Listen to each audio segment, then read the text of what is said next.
Hello, as I've been asked today during the class, I'm doing a small video about exercise 14, which you didn't see in the previous video for some technical reason. Okay, so sorry, I did it already, so I will comment it. Okay, we have a luminous object of height 6 millimeters. This is G. This is how we call the height of the object.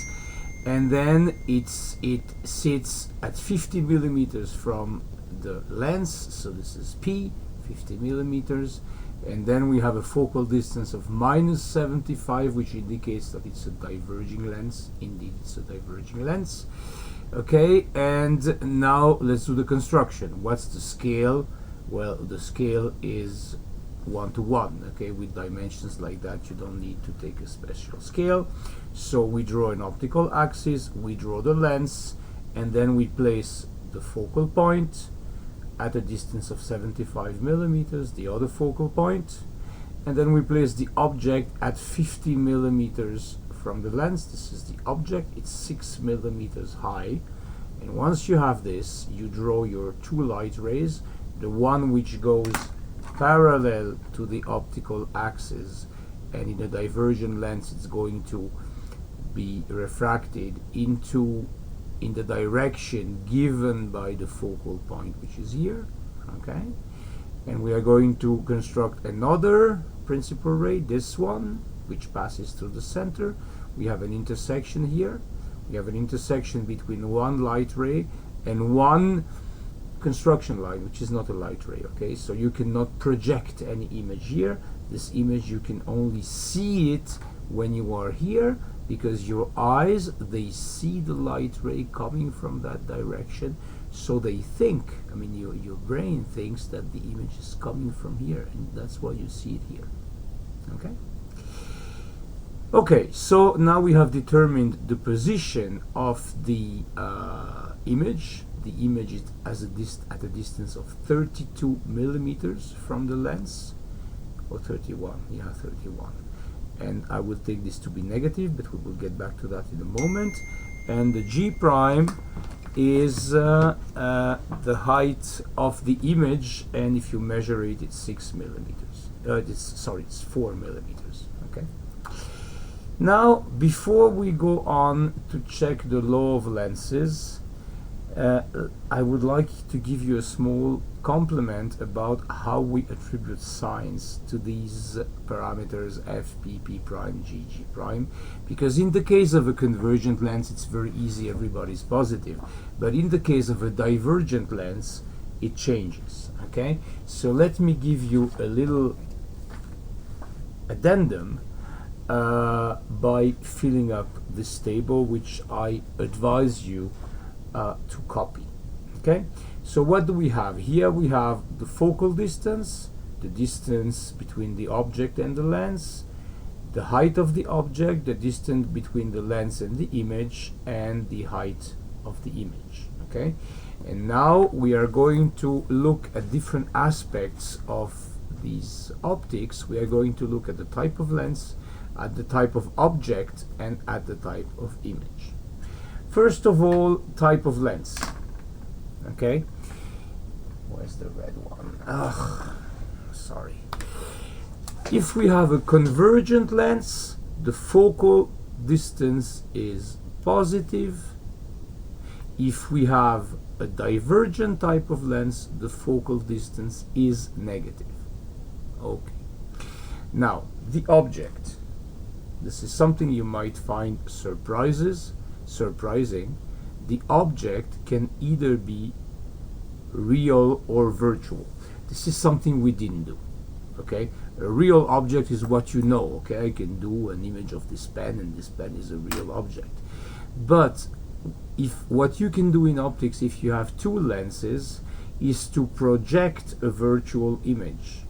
Okay, you use I think it's you use a divergent lens to form a virtual image, and then next to the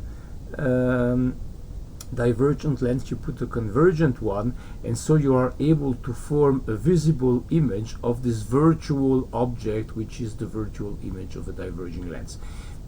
Don't worry about that. Okay, I'm just telling you in case you worry. that if the object is virtual, then P and G will be negative, whereas if the object is real, which has always been the case for us until now, if the object is real, the P, the distance from the object to the lens, and the G, the height of the object, they are positive. Okay.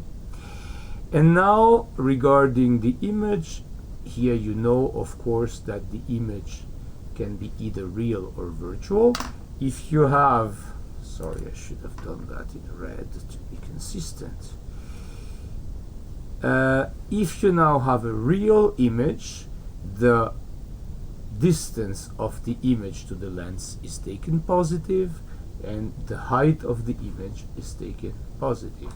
If you have a virtual image, you should take the P prime, the distance to the length, negative, and the G prime, you should also take it negative. Okay, I am sorry, this is a table that I have in the French course, and that for some reason I didn't put in the English course, and it's missing.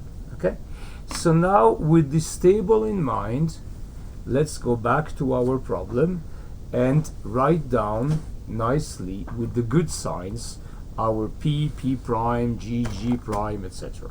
Okay, so let's write here F, then P, then G, then P prime, and then G prime. Sorry, I'm not in the screen. Okay, the focal length, we have a divergent lens, it's minus 75 millimeters. This is clear. Okay, we don't have a problem with that, it's even said here.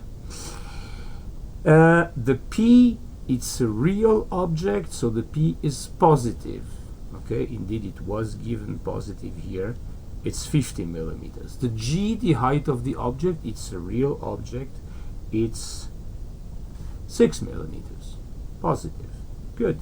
Now P prime, it's a virtual image. So in the case of a virtual image, we should take P prime and G prime to be negative.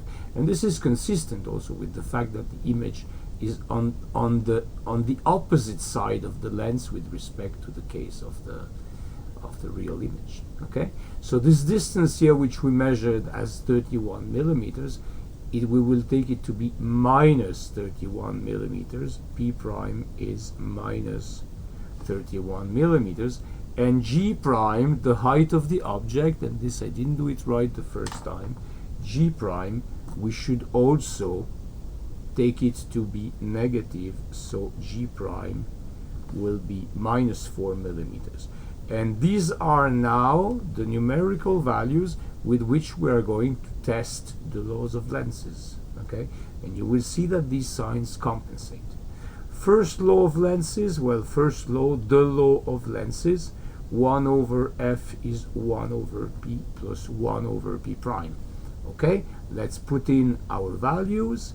1 over F is, so it's minus 1 over 75. Okay, it's 1 over minus 75, which is exactly the same as minus 1 over 75. And then here our P is positive, so this is 1 over 50. And then here the P prime is negative, so it's going to be minus 1 over 31. Let's check this. You see that there is a good chance that it works. Okay, let's check it. That's of course if I can find my phone. Ah, it's here. Okay, so 1 over 75 is minus 1 over 75 is minus 0.013 periodic. 1 over 50 is 0.02, and minus 1 over 31, 1 over x, is 0.0323, let's say, approximately. Okay, is that true? Well, let me take 0.02 and subtract from it 0.013. No, sorry, I did something wrong. let me take 0.02 and subtract from it 0.013. What am I doing? Sorry. Let me take 0.02 and subtracting from it, not this, but this. Okay, and I subtract from it 0.0323, and this gives me, this calculation here gives me minus 0.0123. You see, in good agreement with the left-hand side of the equation. So we consider that the law of lenses is verified in this case, and now we are going to check the law of magnification. P over P prime is equal to G over G prime. Is it true? Well, P is 50, P prime is minus 31, and now G is 6 and G prime is minus 4. You see how nicely the minus signs compensate. Okay, if they would not compensate, you could never check the equation. Here too, it's very nice how they compensate. Okay, and so now let's compute this. So 6 over 4, it's 3 over 2, it's 1.5, and 50 over 31, it's approximately 1.61. Okay, 15161. Let's accept it, because of course measuring the distances here is very difficult. Okay, it's small distances, and so the error is much bigger than if we would measure a long distance. Okay, so this law of magnification is checked also. Voila. And I will put back this table if you want it, and if you want to copy, just pause the video and copy it. Bye bye.